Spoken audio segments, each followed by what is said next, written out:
Lab. Oo. Ate Lab. Alam mo, ikaw isang ate love mo pa. Ikaw na susuklayan ko.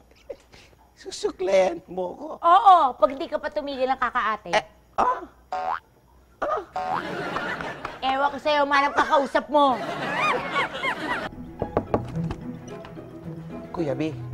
Oh, Kuya B. isang Kuya B mo pa, ha? Susuklayan mo rin yung buhok ko. Tawa-tawa na ako sa joke na yan. Wala naman akong buhok. Susuklayan ako.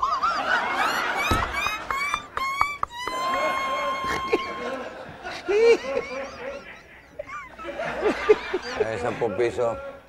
Maghanap ka ng kausap mo. Take out ko po ba o dine in?